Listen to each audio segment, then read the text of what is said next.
कृष्ण जन्माष्टमी भारत का एक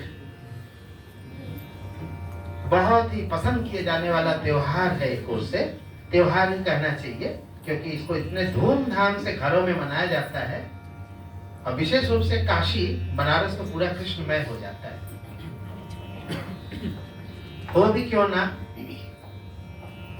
क्योंकि कृष्ण भगवान का स्वरूप जो है वह बाल कृष्ण से लेकर के किसी भी रूप में आप कल्पना कर लीजिए, युद्ध क्षेत्र में करिए, चाहे पालने में सोए हुए लेटे हुए शिशु कृष्ण की कहिए, हर तरह के रूप का दर्शन होता है।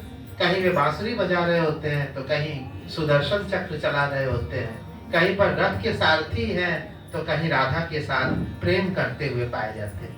ऐसे बहु व्यक्तित्व के, बहु आयामी व्यक्तित्व के हमारे भगवान श्री कृष्ण जी हमारे जनमानस में बहुत ही प्यारे हैं। आप देख सकते हैं दो अलग अलग रूपों में पीछे दिखाई दे रहे हैं। बाल रूप में ही है, वृक्ष के नीचे बैठ करके बांसुरी वादन कर रहे हैं, संगीत, और उधर माखन चुरा रहे हैं।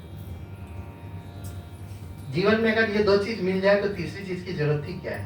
भोजन मिल जाए और संगीत मिल जाए, फिर क्या चाहिए? और किसी चीज की ख्वाहिश ही क्या है? तो ये दोनों चीज हमें कृष्ण के व्यक्तित्व में मिल रहा है।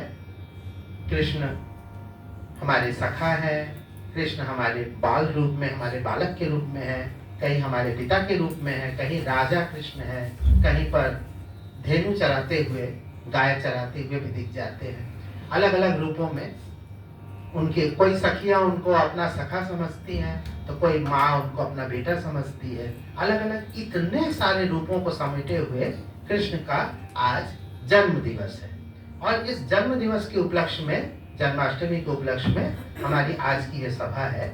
हालांकि उपलक्ष्य एक और भी है, वह यह है कि रागिनी का प्लानिंग था कि पूरे साल भर हर 26 तारीख को यहाँ कुछ उत्सव मनाया जाए। तो इसी उत्सव के तहत पिछले जितनी बार भी कार्यक्रम हो रहे हैं तो संयोग से एक आध बार किसी और का जन्मदिन भी आ जाता है। कभी प्रियांशु का भी जन्मदिन आ जाता है उसी 26 को, और कभी कृष्ण जी का भी आ जाता है। तो इसी तरह से चल रहा है। अगले 26 को क्या होगा, किसका जन्मदिन है, कोई बताएगा?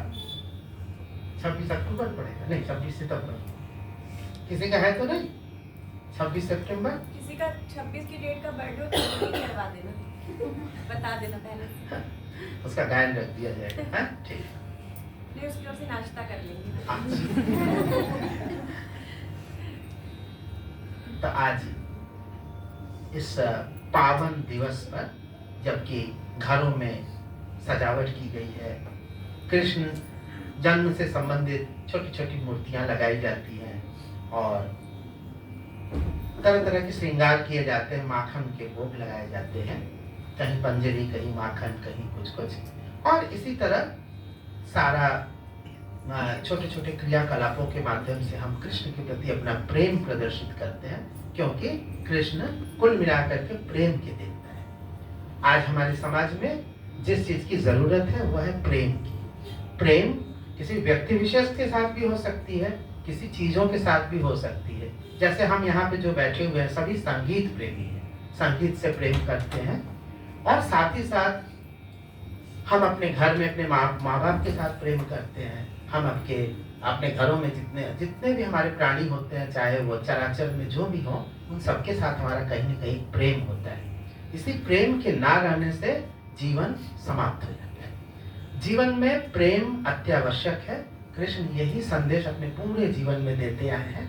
चाहे उनके हाथ में मुरली हो, चाहे उनके हाथ में चरवाहे की तरह एक छोटी सी लकुटी हो, चाहे उनके हाथ में सारथी के घोड़ों की रस्सी हो, चाहे सुदर्शन चक्र हो, जहाँ भी वे हैं वे अन्याय से सामना करने का और प्रेम का भाव हमें सिखाते हैं।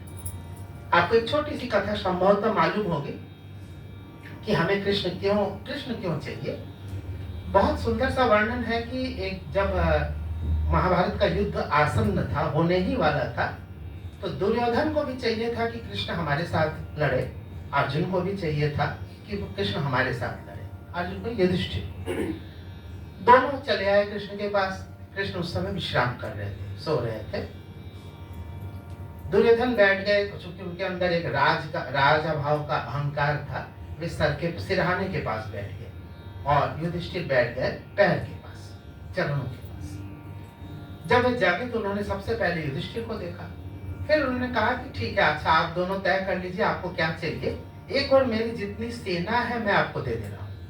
मेरे जितने घोड़े, हाथी, तलवार, भाला, जितना भी सब कुछ अस्त्र शस्त्र सहित मेरी जितने बड़ी सैनिक सेना है, सब के सब हम आपको दे दे, एक और को देंगे और दूसरी ओर मैं स्वयं रहूंगा, तो आप लोग तय कर लो।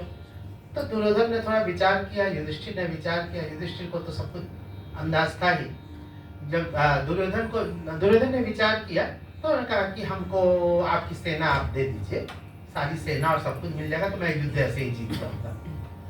लेकिन युधिष्ठिर ने कहा कि नहीं, मुझे तो आप चाहिए, सेना मिले चलना। ये एक बहुत बड़ा संदेश है इसके पीछे कि आपके पास कोई भी युद्ध चल रहा हो आस पड़ोस में, कहीं पर भी आप किसी भी जीवन संग्राम में ग्रस्त है, तो आप कृष्ण को मांग लीजिए। अगर कृष्ण मिल जाएंगे तो आपकी संग्राम और जितनी भी आपकी परेशानियां हैं वो स्वतः दूर हो जाएंगी। इसलिए मुरली वाले श्याम जो हमारे बहुत ही प्यारे हैं कृष्ण, हमारे शास्त्रीय संगीत की इतनी सारी बंदिशों में आधे से ज्यादा में तो कृष्ण दिखाई देते हैं। कृष्ण की बंदिशों के बारे में सोचना नहीं पड़ता है, और स्वरूपों में आपको सोचना पड़ता है कि ऐसे कौन सी बंदिश है जिसमें राम का वर्णन है, देवी का है, शिव का है, लेकिन कृष्ण की बंदिशें तो हर जगह मिलती है। क्योंकि संगीत के लिए सबसे बड़ी जरूरत प्रेम की है, सद्भाव की है, शांति की है। इन सभी चीजों का संदेश हमें कृष्ण से मिलता है। इसलिए आज हम लोग कृष्ण भजनों की रंगारंग प्रस्तुति करेंगे।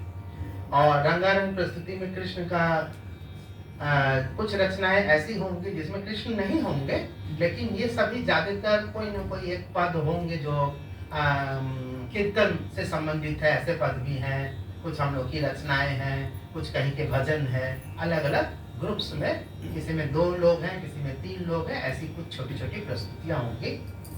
सबसे आग्रह है कि समय सीमा का ध्यान रखें, 15-15 मिनट निर्धारित किए गए हैं और इसी प्रकार प्रस्तुति करें। तो पहले हमारे सामने बैठी हुई है गंगा,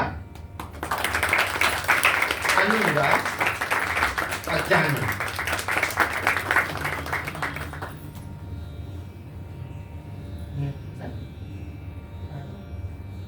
नियति से अनुरोध है कि गंगा का माल्यार्पण करें उधर।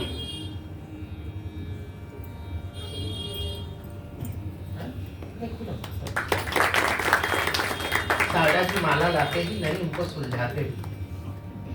और समृद्धि से आग्रह है कि अनु को,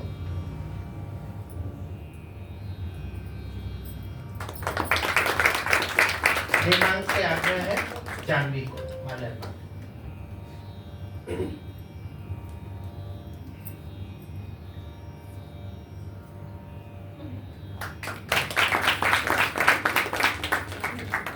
साड़ा जी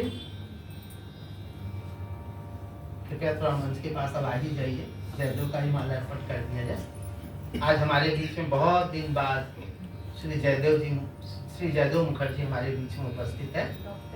और सभी डॉक्टर जयदेव मुखर्जी हमारे बीच में उपस्थित है। पूरी तरह से जन्माष्टमी के रस से सराबोर है, क्योंकि आप उनके कुर्ते में देख सकते हैं।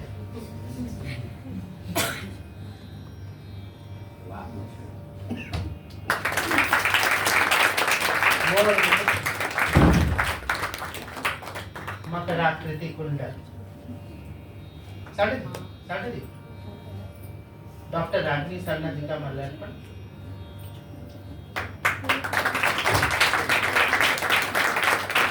चले जा रहे हैं, हमारा भी कर ही जाइए, वो तो आप करेंगे ही।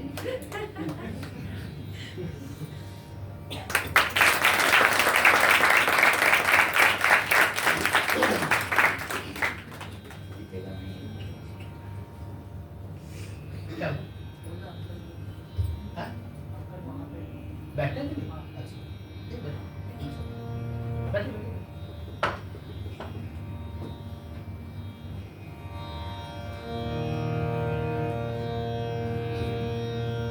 जब कोई लड़ाई लड़ता है और जब वो हारने की स्थिति में आ जाती है तो उसका पीठ दीवार में चला जाता है। आजकल हारे हुए लोगों की संख्या बढ़ रही है, बहुत खुशी की बात है, क्योंकि जो जीतता हुआ होगा वो पीठ ऐसे करके तो लड़ेगा नहीं, उसका पीठ पहले दीवार से बाहर जाएगा। यहाँ हारे हुए सब नौजवान हैं, जो बूढ़े लोग हैं उनकी तो बात अलग है, लेकिन कुछ नौजवान हैं जिनको ऐसे किए बिना नहीं चलता, तो उनके लिए मुबारक हो, आपको हारी हुई जिंदगी ना मिले, ये शुभकामना है। तो लीजिए प्रस्तुत होने जा रहा है इन तीनों की एक समवेत प्रस्तुति।